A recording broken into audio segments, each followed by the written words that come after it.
Hi friends, welcome to Praveen sir classes.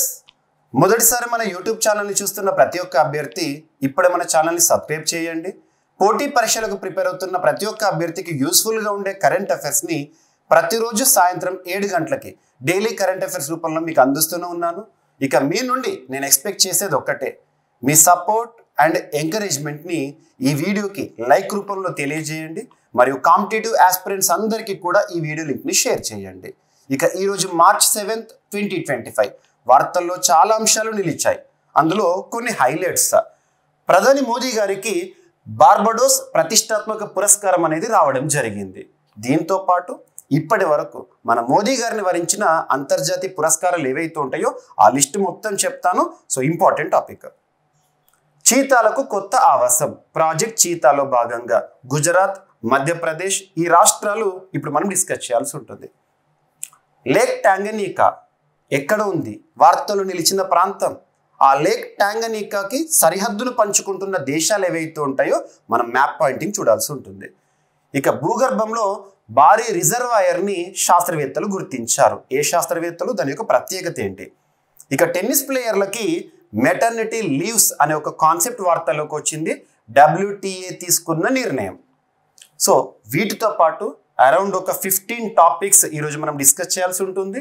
ప్రతి టాపిక్ని చూడండి, నోట్ మేకింగ్ చేసుకోండి. ఇక మీ ఫ్రెండ్స్ అందరికీ వీడియో లింక్ని షేర్ చేయండి. ఈరోజు టాపిక్లోకి వెళ్ళే ముందు నిన్నటి ప్రశ్నకి సమాధానాన్ని చూద్దాము. నిన్న మిమ్మల్ని అడిగిన ప్రశ్న ఏంటి? టెస్లా ఎలాన్ మస్క్కి సంబంధించిన ఎలక్ట్రిక్ కార్ మ్యానుఫ్యాక్చరింగ్ సంస్థ, electric car maker company Tesla భారతదేశంలో మొట్టమొదటి షోరూమ్ని ఎక్కడ ప్రారంభించనున్నారు అని నిన్నటి క్లాస్లో అడిగాను. నిన్న వార్తలు నిలిచిన అంశమే మీకు ప్రశ్న రూపంలో అడగడం జరిగింది. ఆన్సర్ వచ్చేసి ముంబై, మహారాష్ట్ర. నిన్న అన్ని వార్తాపత్రికల్లో మనం చూసిన ఒక టాపిక్ని మీకు ప్రశ్న రూపంలో అడగడం జరిగింది. గుర్తుపెట్టుకోండి, ఇంపార్టెంట్. డైరెక్ట్ బిట్ అడగొచ్చు ఎగ్జామినేషన్ పాయింట్ ఆఫ్ వ్యూలో. దీనికి సంబంధించిన వివరణ చూడండి. లగ్జరీ ఎలక్ట్రిక్ కార్ల తయారీ దిగ్గజం టెస్లా భారత్లో అడుగు పెడుతున్న విషయం మనందరికీ తెలిసిందే. తన తొలి షోరూమ్ను భారతదేశ ఆర్థిక రాజధాని, దేశ రాజధాని, పొలిటికల్ క్యాపిటల్ లేదా రాజకీయ రాజధాని లేదా దేశ రాజధాని అంటే మనం న్యూఢిల్లీ అంటాము. ఆర్థిక రాజధాని, ఫినాన్షియల్ క్యాపిటల్ అంటే ఏమంటామంటే మనం ముంబై. సో ముంబైలో ఈ షోరూమ్ని ఏర్పాటు చేయనున్నారంట. ఇందుకోసం ముంబై సిటీ సెంటర్లో నడిబొడ్డున బాంద్రా కుర్లా కాంప్లెక్స్ బిజినెస్ డిస్టిక్లో దాదాపు 4000 చదరపు అడుగుల స్థలాన్ని అద్దెకు తీసుకుందంట టెస్లా సంస్థ. సో ఇదంతా మనకు అవసరం లేదు. డైరెక్ట్ పాయింట్ గుర్తుంచుకోండి, ముంబై, మహారాష్ట్ర. సో ముంబై సిటీ, మహారాష్ట్రలో టెస్లా తన మొదటి షోరూమ్ని ఏర్పాటు చేయబోతుంది. సో ప్రశ్నకి సమాధానాన్ని గుర్తుపెట్టుకోండి, సరిపోతుంది. ఓకేనా? ఇక ఈరోజు ఫస్ట్ టాపిక్, భారత ప్రధానిని వరించిన మరొక అంతర్జాతీయ పురస్కారం. వాస్తవానికి ఈరోజు అన్ని వార్తాపత్రికల్లో ఈ టాపిక్ని చూసాము, కానీ this is not new topic. ఇది కొత్త టాపిక్ కాదు. మీకు ఐడియా ఉండుంటే 2024 సంవత్సరంలో భారత ప్రధాని నరేంద్ర మోదీ గారు కరేబియన్ దీవుల పర్యటనకి వెళ్ళడం జరిగింది. అందులో భాగంగా నవంబర్ 28th, 21st ఆ సమయంలో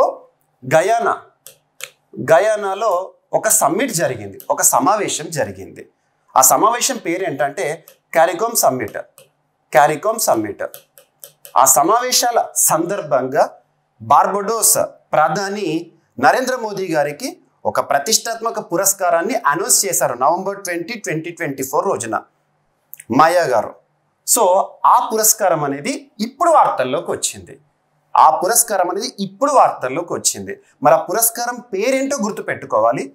దాంతోపాటు భారత ప్రధాని నరేంద్ర మోదీ గారిని వరించిన అంతర్జాతీయ పురస్కారాలు ఏవైతే ఎగ్జామినేషన్ పాయింట్ ఆఫ్ వ్యూలో ఇంపార్టెంట్ ఉంటాయో వాటిని మీకు స్లైడ్ రూపంలో ఇక్కడ చూపిస్తాను, చూడండి. ఓకేనా? అండ్ ఇక్కడ బార్బడోస్ అంటున్నాను. బార్బడోస్ లొకేషన్ ఎక్కడ? కరేబియన్ దీవుల్లో ఉంది. గుర్తుంచుకోండి, కరేబియన్ దీవుల్లోని ఒక దేశం బార్బడోస్కి రాజధాని వచ్చేసి బ్రిడ్జ్ టౌన్. గుర్తుపెట్టుకోండి, బ్రిడ్జ్ టౌన్. ఓకేనా? ఈరోజు ఆ దేశం నుండి పురస్కారాన్ని స్వీకరించారు. కానీ ప్రకటన మాత్రం నవంబర్ 20th 2024 రోజున జరిగింది.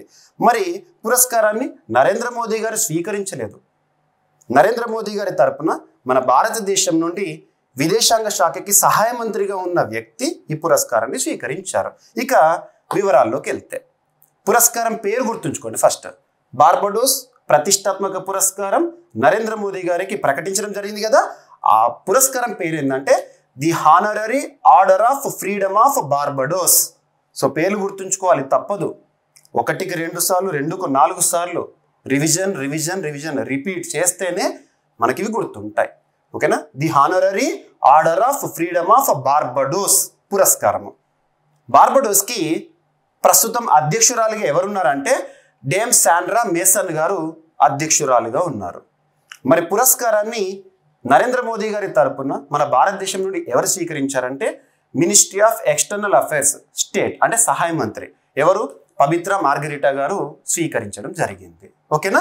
సో బార్బడోస్కి సంబంధించి బేసిక్స్, క్యాపిటల్ ఏంటో గుర్తుంచుకోండి, ఆ దేశాధ్యక్షురాలు ఎవరో గుర్తుపెట్టుకోండి, బార్బడోస్ లొకేషన్ ఎక్కడ ఉంటుందో గుర్తుపెట్టుకోండి. కరేబియన్ దీవుల్లోని ఒక దేశం లేదా ప్రాంతం. ఓకేనా. ఇక ఈ టాపిక్ లింక్ చేస్తూ నరేంద్ర మోదీ గారిని వరించిన అంతర్జాతీయ పురస్కారాలు ఏవైతే ఉంటాయో వాటన్నిటి గురించి కూడా ఇక్కడ చూద్దాము. ఫస్ట్ వచ్చేసేసి నైజీరియా దేశానికి సంబంధించిన ఒక పురస్కారం the grand commander of the order of the niger. గుర్తుపెట్టుకోండి, ఆ దేశానికి సంబంధించిన 2వ అత్యున్నత పురస్కారం నైజీరియా ప్రకటించింది. ఇవన్నీ లాస్ట్ ఇయర్లో. ఫస్ట్ స్లైడ్ ఏదైతే ఉంటుందో రీసెంట్ వన్స్. ఇక ఒక్కొక్క స్లైడ్ పోయిన కొద్దీ కొంత ఓల్డ్వి 2016-15లో నరేంద్ర మోదీ గారిని వరించినవి కూడా ఇక్కడ చూపిస్తాను. ఇవన్నీ పేర్లు అయితే గుర్తుపెట్టుకోండి. Guyana the order of excellence, ఆ దేశ అత్యున్నత పురస్కారం. Dominica award of honour. Barbados, so చూడండి బార్బడోస్ ఆల్రెడీ మీకు నేను మన CA 360లో కూడా చెప్పాను. ఈరోజు వార్తలకు, అప్పుడు ప్రకటనతో వార్తలకు వచ్చింది, ఇప్పుడు స్వీకరణతో వార్తలకు వచ్చింది. The honorary order of freedom of Barbados. Russia the order of Saint Andrew the apostle. Order of the Nile Egypt దేశం ఇచ్చిన పురస్కారము. Next Papua New Guinea companion of the order of Logohu. Palau ఓషియానియాలోని ఒక ప్రాంతము Ebakl పురస్కారాన్ని నరేంద్ర మోదీ గారికి ఇచ్చి సత్కరించింది. Fiji companion of the order of Fiji. Bhutan order of the Druk Gyalpo. America సాయుధ బలగాలు వచ్చేసేసి లీజియన్ ఆఫ్ మెరిట్ పురస్కారాన్ని ఇవ్వడం జరిగింది. Bahrain king Hamad order of the renaissance. Maldives order of the distinguished rule of Nishan Izzuddeen. Russia order of Saint Andrew 2019లో 2024లో 2 సార్లు. ఇక UAE united Arab Emirates order of Zayed. ఈ పక్కనున్న ఏంటంటే ఇయర్స్, ఓల్డ్వి ఇయర్స్ పెట్టాను చూడండి.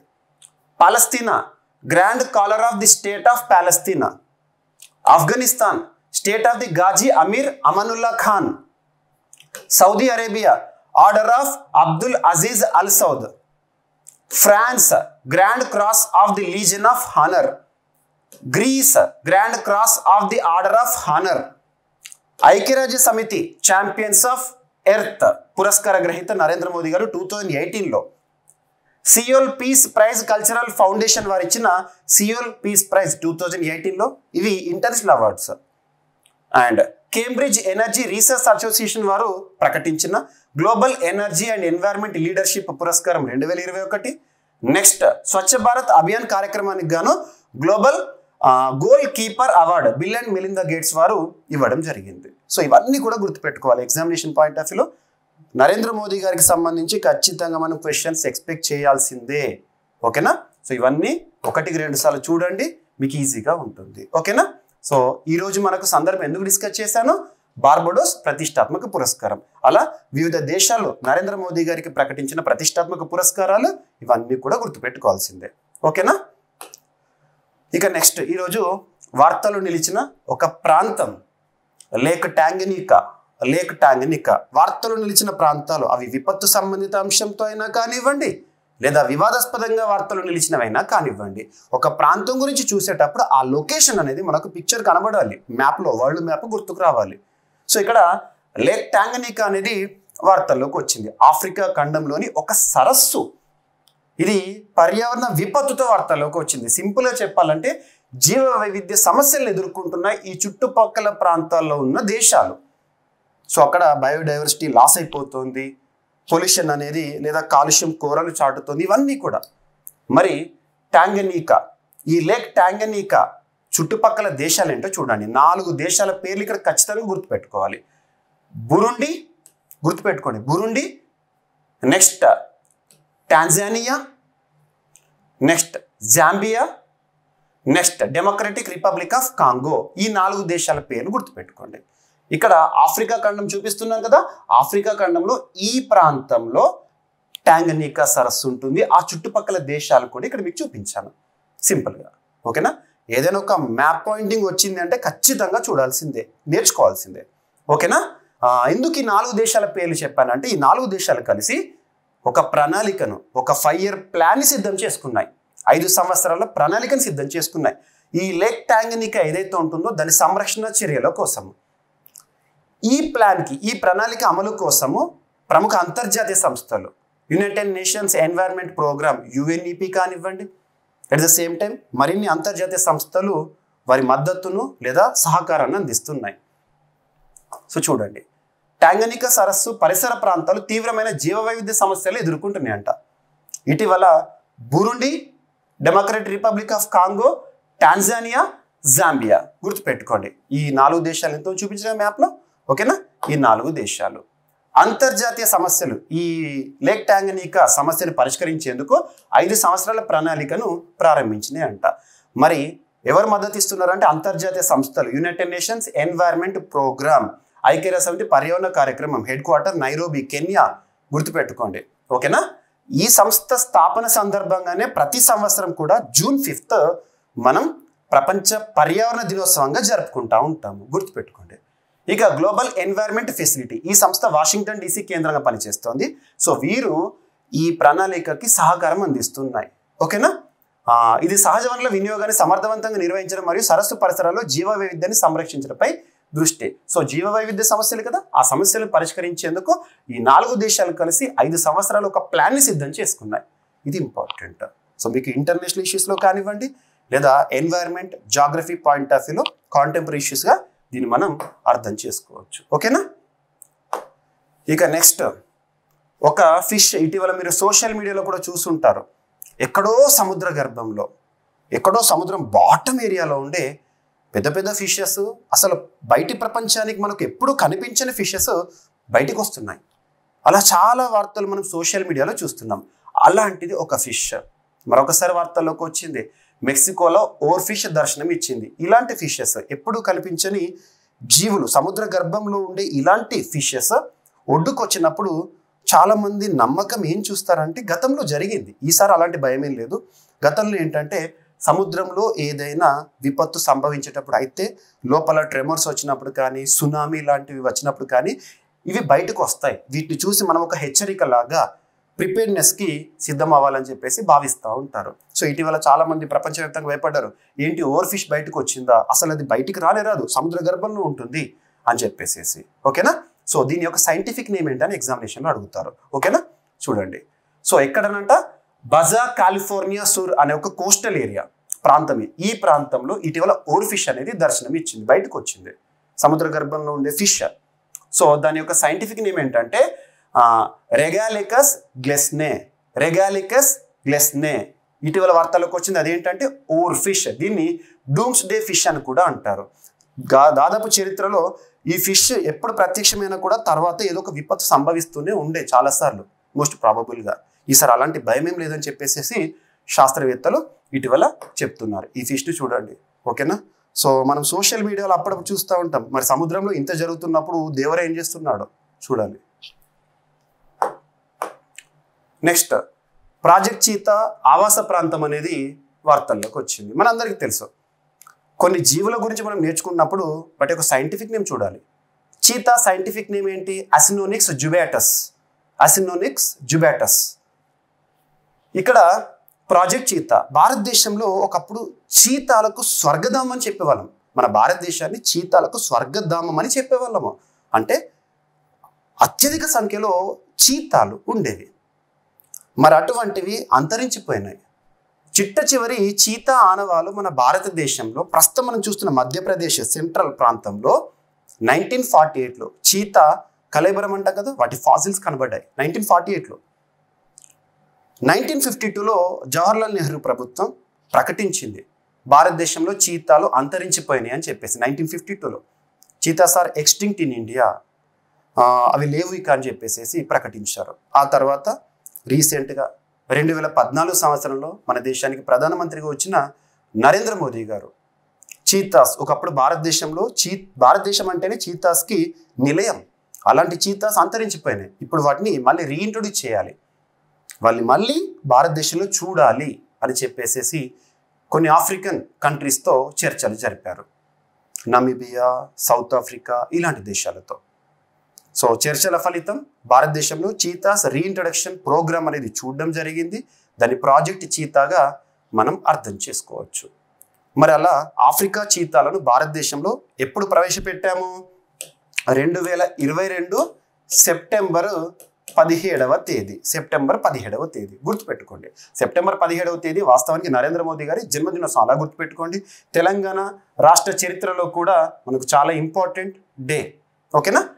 ఇక్కడ అబ్జర్వ్ చేస్తే ఈ రోజున చీతాస్ని రీఇంట్రొడ్యూస్ చేయడం జరిగింది భారతదేశంలో. ఎక్కడ? మధ్యప్రదేశ్ రాష్ట్రంలో కునో నేషనల్ పార్క్ ఏరియాలో వాటి సంరక్షణ కోసం ప్రత్యేకంగా చర్యలు తీసుకున్నారు, ఆవాస ప్రాంతాన్ని డెవలప్ చేశారు. ఆఫ్రికా చీతాస్ ఇండియాకు వస్తే అవి ఇక్కడ మనుగడ సాగించాలి అని చెప్పేసి. వాస్తవానికి ఎందుకు ఆఫ్రికా చీతాలని తీసుకొచ్చామంటే వాటికి ఇమ్యూనిటీ పవర్ కానివ్వండి, రెసిస్టెన్స్ కానివ్వండి, ఎటువంటి వాతావరణ పరిస్థితులైనా తట్టుకుంటాయి. కానీ దురదృష్టవశాత్తు వివిధ కారణాల వల్ల కొన్ని చనిపోయినాయి. ఇటువంటి పరిస్థితుల్లో సుప్రీంకోర్టు కూడా ఇన్వాల్వ్ అయింది, అడిగారు. సో చీతాస్ అనేవి చచ్చిపోతున్నాయి, దీనిపైన చర్య తీసుకోండి అని కేంద్ర ప్రభుత్వాన్ని ఆదేశించడం మనం చూసాము.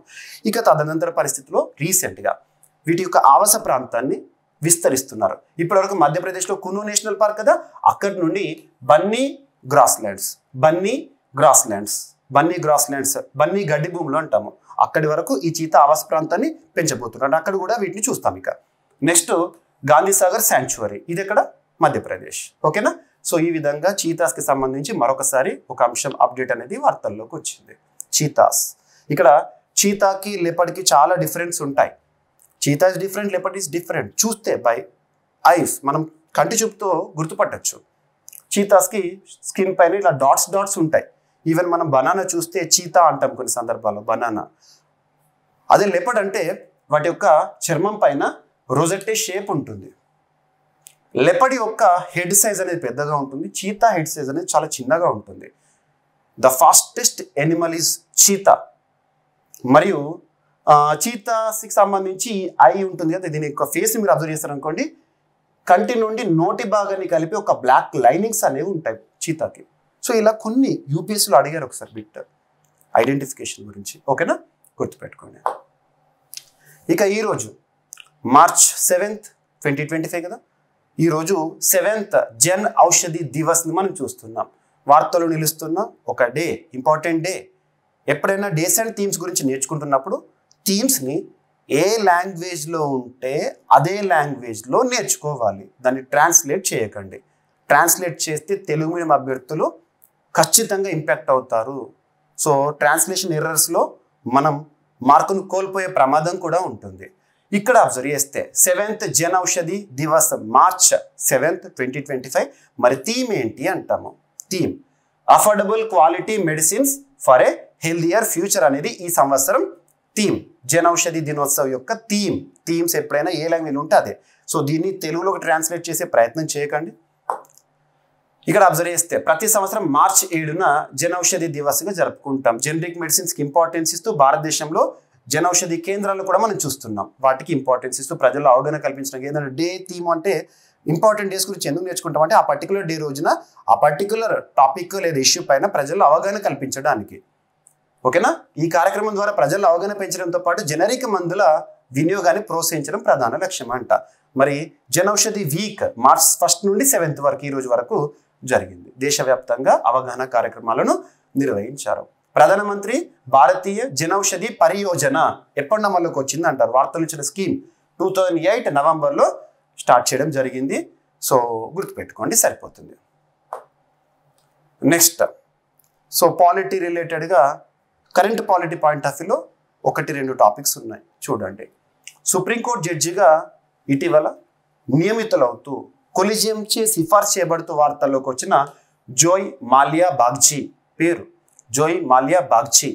ఇక్కడ పర్సన్ ఈజ్ నాట్ ఇంపార్టెంట్, కానీ నియామక ప్రక్రియ అనేది ఇంపార్టెంట్. ఓకేనా?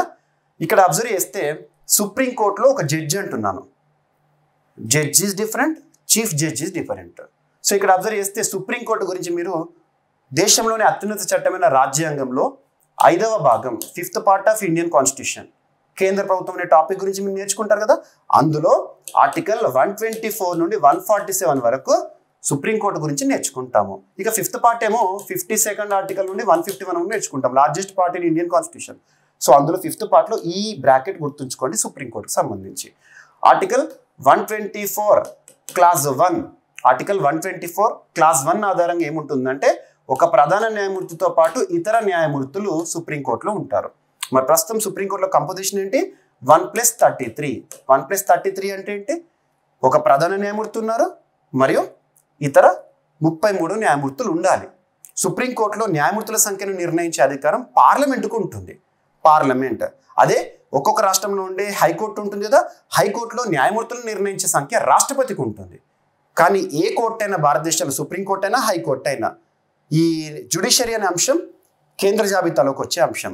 సో హైకోర్టుకైనా సుప్రీంకోర్టుకైనా న్యాయమూర్తులు ప్రధాన న్యాయమూర్తులు నియమించే అధికారం రాష్ట్రపతికి ఉంటుంది. సో ఇక్కడ సుప్రీంకోర్టు న్యాయమూర్తులను నియమించే అధికారం ఆర్టికల్ 124 క్లాస్ 2 ఆధారంగా రాష్ట్రపతికి ఉంటుంది.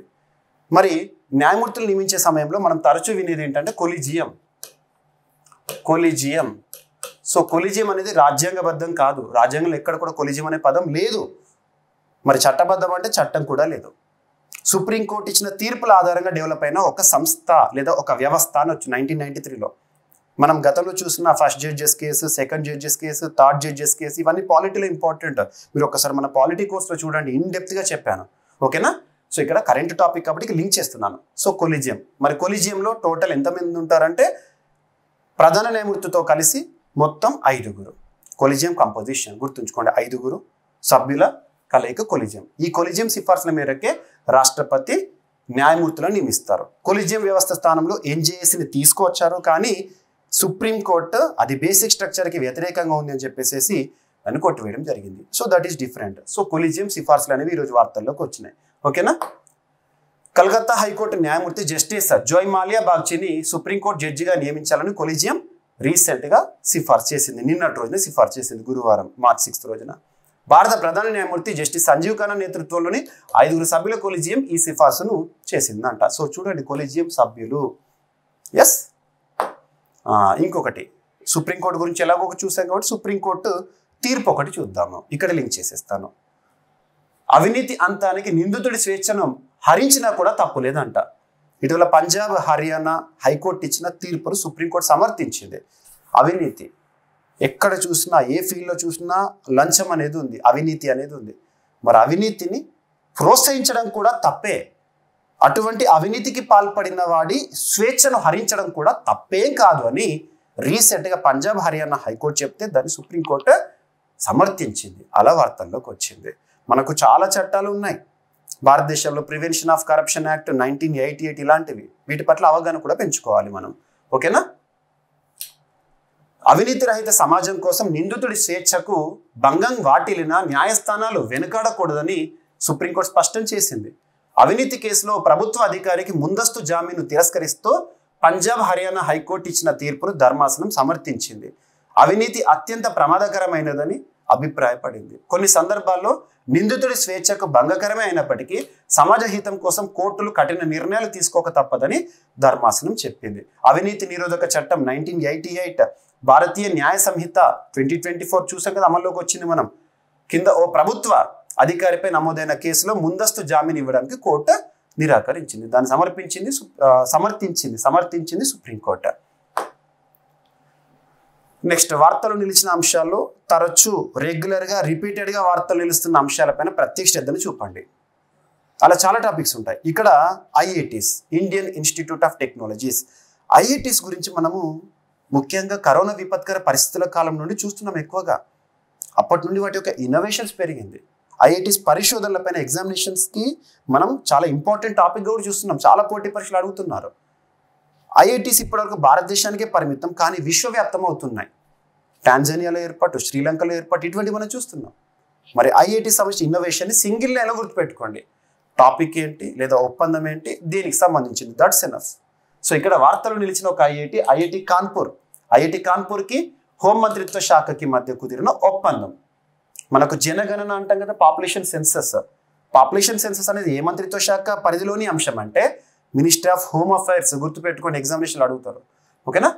ఐఐటి కాన్పూర్ అంటే మనకు ఉత్తరప్రదేశ్లో ఉంది. సో ఐఐటి కాన్పూర్ హోం మంత్రిత్వ శాఖ మధ్య కుదిరిన ఒప్పందం ఎందుకోసం అంటే జనగణన డేటా పరిశోధన వర్క్ స్టేషన్ స్థాపన కోసం కుదిరిన ఒప్పందం. సింగిల్ లైన్లో ఈ టాపిక్ గుర్తుంచుకోండి. ఎనఫ్, ఇంతకు మించి వెళ్ళదు. ఓకేనా. Yes, Indian Institute of Technology Kanpur తన కంప్యూటర్ సెంటర్లో జనగణన డేటా పరిశోధన వర్క్ స్టేషన్ను స్థాపించేందుకు భారత ప్రభుత్వ హోంమంత్రిత్వ శాఖతో ఒప్పందం కుదుర్చుకుంది, జనరల్ రిజిస్ట్రార్ గారితో. నెక్స్ట్ ఇంకొకటి ఐఐటి సంబంధించిన ఒక టాపిక్, ఐఐటి మద్రాస్ వార్తల్లోకి వచ్చింది. ఎక్కువగా ఐఐటీస్లో ఐఐటి మద్రాస్ని చూస్తూ ఉంటాం మనం. ఐఐటీస్లో అత్యధికంగా బ్యాలిస్టిక్ క్షిపణుల నుండి ముఖ్యమైన మౌలిక సదుపాయాలు రక్షించేందుకు ఐఐటి మద్రాస్ రూపకల్పన చేసిన ఒక వ్యవస్థ, ఒక సిస్టమ్ అనేది న్యూస్లోకి వచ్చింది. డైరెక్ట్ అడుగుతారు, ఏ ఐఐటి రూపొందించింది అంటారు. That's enough. Indian Institute of technology IIT Madras పరిశోధకులు సైనిక బంకర్లు, అణుశక్తి కేంద్రాలు, వంతెనలు, విమానాశ్రయ రైల్వేలు వంటి దేశంలోని కీలక మౌలిక సదుపాయాలను బ్యాలిస్టిక్ క్షిపణుల ముప్పు నుండి రక్షించేందుకు ఒక ప్రత్యేకమైన వ్యవస్థను అభివృద్ధి చేశారంట. గుర్తుపెట్టుకోండి. నెక్స్ట్ రక్షణ శాఖ గురించి డిస్కస్ చేస్తే ఇప్పుడు ఇంకొక టాపిక్ వచ్చింది. LCA light combat air craft. LCA Tejas కోసం స్వదేశీ ఆక్సిజన్ జనరేటింగ్ సిస్టమ్ని డెవలప్ చేస్తూ రక్షణ శాఖ పరిధిలోని ఒక సిస్టమ్ వార్తల్లోకి వచ్చింది, లేదా ఒక సెంటర్ వార్తల్లోకి వచ్చింది. ఆ సెంటర్ ఏంటో గుర్తుపెట్టుకోవాలి.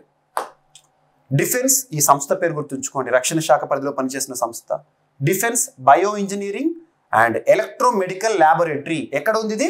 బెంగళూరు. DEBEL. రక్షణ సాంకేతికతో ఒక ముఖ్యమైన మైలురాయిని సాధించిందంట. స్వదేశీ ఆన్బోర్డ్ ఆక్సిజన్ జనరేటింగ్ సిస్టమ్ ఆధారిత సమగ్ర జీవన మద్దతు వ్యవస్థ యొక్క అధిక ఎత్తు పరీక్షలను విజయవంతంగా నిర్వహించిందంట. సో ఎవరు డెవలప్ చేశారు? ఈ సంస్థ పేరు గుర్తుంచుకోండి, ఎన్ఎఫ్. ఓకేనా.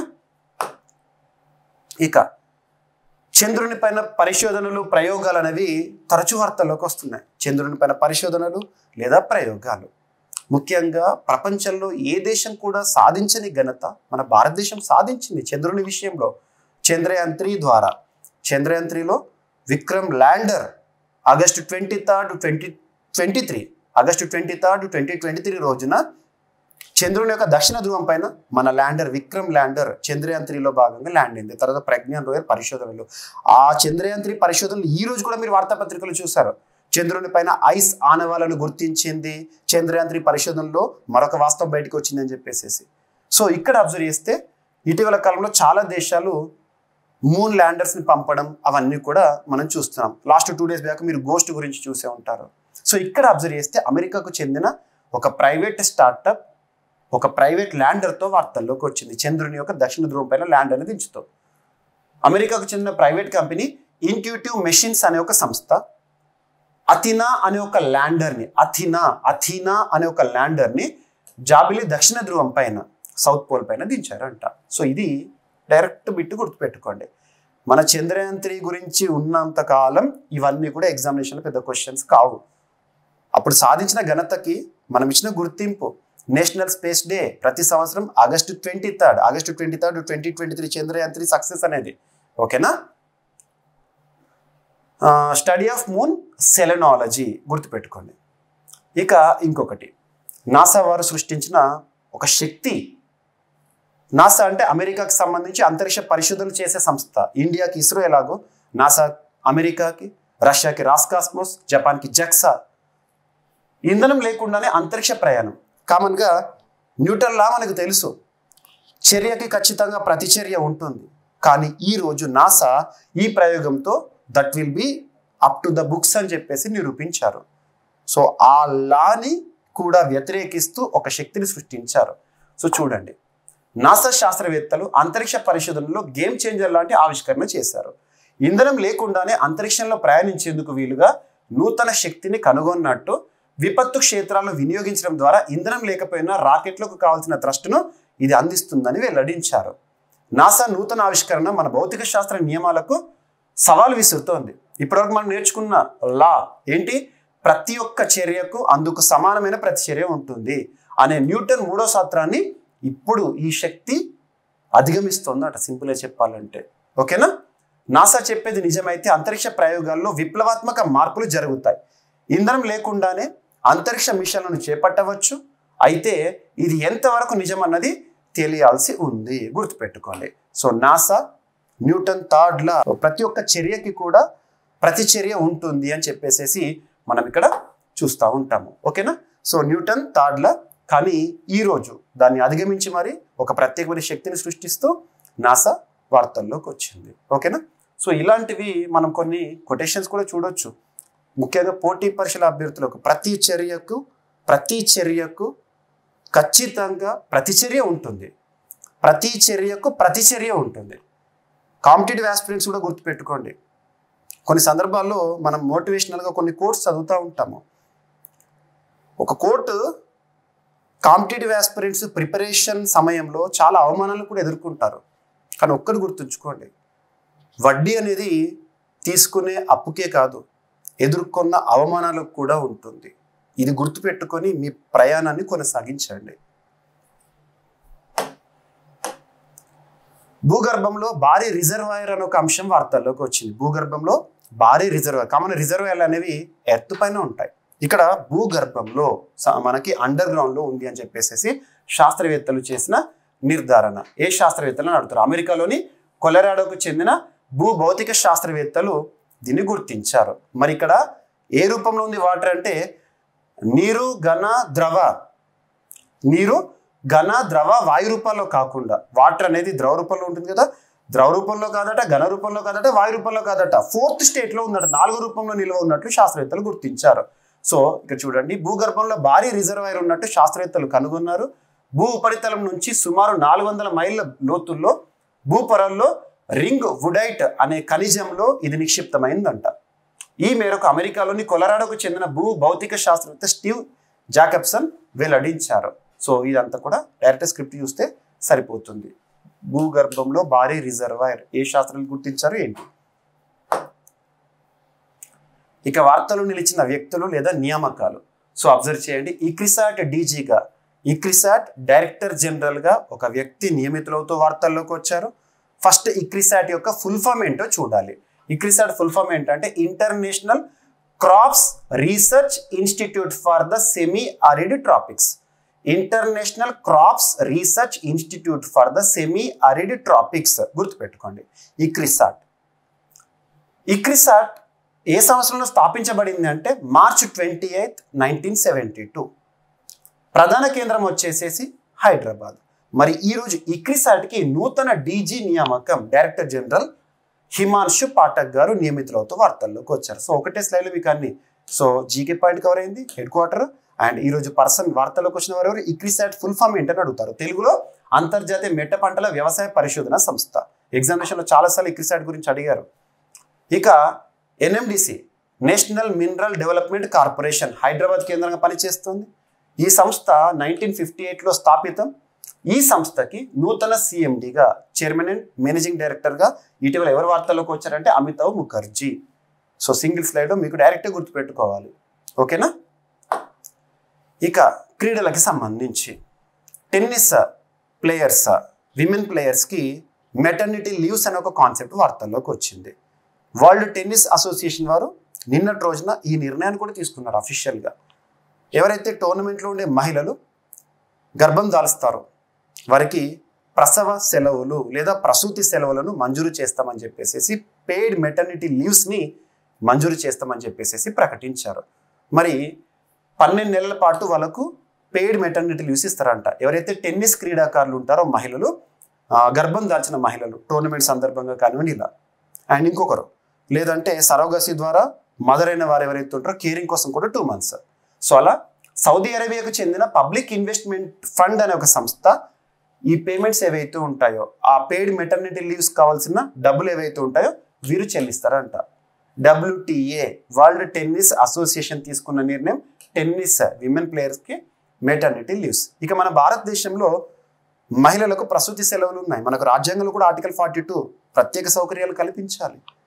మెటర్నిటీ లీవ్స్ ప్రసూతి సెలవుల చట్టం 1961 ఆధారంగా గర్భం దాల్చిన మహిళకి 6 నెలల పాటు వేతనంతో కూడిన సెలవులు, ఇలాంటివి గుర్తుపెట్టుకోండి. ఓకేనా? సో ఇది ఈరోజు వార్తలు ఇచ్చిన అంశాలు. ఈరోజు టాపిక్స్ అన్ని కూడా క్విక్ రివిజన్ చేసి మీకు ఈరోజు ప్రశ్న ఏంటో అడుగుతాను. సో భారత ప్రధాని నరేంద్ర మోదీ గారిని వరించిన మరొక ప్రతిష్టాత్మక పురస్కారం బార్బడోస్ దేశానికి సంబంధించి. నెక్స్ట్ లేక్ టాంగనీకా వార్తల్లోకి వచ్చింది. సరిహద్దు దేశాలు గుర్తుపెట్టుకోండి. మెక్సికోలో ఓర్ఫిష్ దర్శనం అని చెప్పేసి మరొకసారి నిన్న వార్తల్లోకి వచ్చింది. నెక్స్ట్ ప్రాజెక్ట్ చీతా ఆవాస ప్రాంతం. నెక్స్ట్ జన ఔషధి దినోత్సవ్. సుప్రీంకోర్టు జడ్జిగా ఒక వ్యక్తి నియామకం. సో సుప్రీంకోర్టు సంబంధించిన బేసిక్ పాయింట్స్ చెప్పాను. అండ్ అవినీతి అంతానికి నిందితుడి స్వేచ్ఛను హరించిన తప్పలేదని సుప్రీంకోర్టు చెప్పిన తీర్పు. ఐఐటి కాన్పూర్ హోంమంత్రిత్వ శాఖ మధ్య కుదిరిన ఒప్పందం. నెక్స్ట్ ఐఐటి మద్రాస్ ప్రత్యేకమైన ఒక వ్యవస్థను అభివృద్ధి చేస్తూ వార్తల్లోకి వచ్చింది. డిఫెన్స్కి సంబంధించి స్వదేశీ ఆక్సిజన్ జనరేటింగ్ సిస్టమ్ డెవలప్మెంట్ అనేది వార్తల్లోకి వచ్చింది. సో DEBEL అనే సంస్థ డెవలప్ చేసింది. నెక్స్ట్ జాబిలిపై దిగిన మరొక ప్రైవేట్ ల్యాండర్. నెక్స్ట్ ఇంధనం లేకుండానే అంతరిక్ష ప్రయాణం అనే అంశంతో నాసా శాస్త్రవేత్తలు శక్తి అనే అంశంతో వార్తల్లోకి వచ్చింది. భూగర్భంలో భారీ రిజర్వాయర్. నెక్స్ట్ ఇక్రిసాట్ డీజీగా హిమాంశు పాఠక్ గారి నియామకం. NMDC CMDగా అమితావ్ ముఖర్జీ గారు. టెన్నిస్ ప్లేయర్లకు మెటర్నిటీ లీవ్స్. ఇక్కడ అబ్జర్వ్ చేస్తే ఈరోజు ప్రశ్న, తాజా గణాంకాల ప్రకారము వైల్డ్ లైఫ్ సెన్సెస్ ఆధారంగా ప్రస్తుతం భారతదేశంలో ఉన్న చిరుతలు మరియు మంచు చిరుతలు లెపర్డ్, స్నో లెపర్డ్స్ ఎన్ని? మరియు international big cats alliance framework ఎప్పటి నుండి అధికారికంగా అమల్లోకి వచ్చింది? ఈ 2 ప్రశ్నలకి సమాధానాలను కామెంట్ రూపంలో కామెంట్ బాక్స్లో తెలియజేయండి. ప్రతి ఒక్కరు కూడా మన వాట్సాప్ ఛానల్ని ఫాలో అవ్వండి. మీకు కామెంట్ బాక్స్లో నేను వాట్సాప్ ఛానల్, మన జీవీకే స్టడీ సర్కిల్ యాప్ లింక్ని మీకు పోస్ట్ చేస్తాను. ప్రతి ఒక్కరు ఫాలో అవ్వండి. ఓకేనా? ఈ ప్రశ్నలకి సమాధానాలు కామెంట్ రూపంలో తెలియజేయండి. వీడియోని మీ ఫ్రెండ్స్ అందరికీ షేర్ చేయండి. నచ్చితే లైక్ చేయండి. Thank you.